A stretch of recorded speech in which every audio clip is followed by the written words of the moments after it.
A few years ago, for my birthday, somebody bought me this book. Forgive me, I have no idea who it was. Was it you? If it was you, please let me know. I'd like to thank you.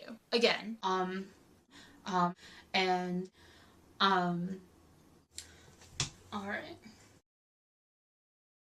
Having read C.D. Payne's Youth in Revolt, I was naturally excited when I heard that they were doing a movie of it. But who would play Nick Twisp? Anton Yelchin. He would be the perfect Nick Twisp. But no, they chose Michael Cera. Don't get me wrong, I love Michael Cera, but he seemed like he might be a little too sweet for this part. And anyway, how were they gonna make this book into a movie? And could I finish the whole series before the April release date? As you now know, the April release date came and went. Before it came out, I lent my friend Beth, the friend who lent me Twilight, my copy of Youth in Revolt. She could read it and then we could go see the movie together. Unfortunately, the release date was pushed back until later in the year, Halloween. By that time, Beth had already moved away, but we still made plans to see the movie together. October 30th, I looked at the websites of my local movie theaters to try to make plans, but it was mysteriously absent from all of the attraction lists. Pushed it back again. So clearly, by the January 2010 release date, I had read all of the books. And having read all of the books, I couldn't help but wonder, how on earth are they going to pull this off? For one, the entire thing is written through a course of journal entries on a computer.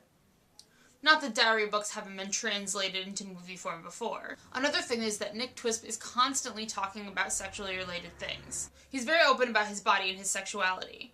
Within the first half of the book, there's already a homoerotic scene.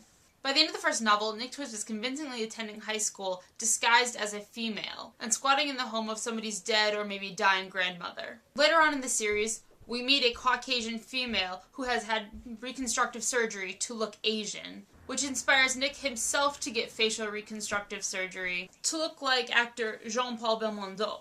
This is actually not so much of a long shot, as I feel like Michael Cera and Jean-Paul Belmondo have similar appearances. Link in the doobly-doo.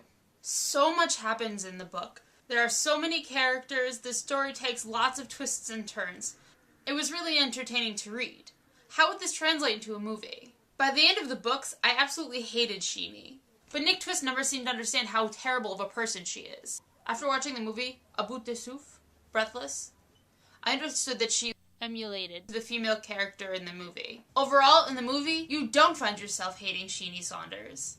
Her motives seem to be a little more confused and a tad less evil. In the novels, Nick Twisp is this pimply, ugly, awkward, gross kid. And while Michael Cera is awkward, his awkward is always endearing. But somehow, they did a really great job of making Michael Cera awkward in a very awkward way. He seemed more gangly than he ever has before. Somehow, the film interpretation made for a really short movie. It was only about an hour and a half long. Many of the things left out of the movie were alluded to in some small way. The donut shop, Albert, the thrift store, Nick's whole letter relationship with Bernice, Scruffy Albert, whose appearance and existence is a mystery and annoyance to Twisp in the books, is hardly a side note in the film. Twisp's female alter ego, Carlotta, makes a brief cameo. And I'd say that they hit all of the high points of the book.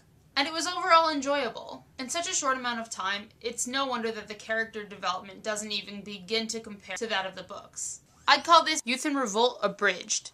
It's a good introduction to this series. It's definitely an enjoyable movie to watch. But honestly, I don't think it was worth an entire year of build-up. The previews made it seem really dirty. Not nearly as dirty as the books. They seem to use most of the dirty parts in the previews. It was a good rendition. Go see it. And if you think you could handle it at 20 times the intensity, read the book.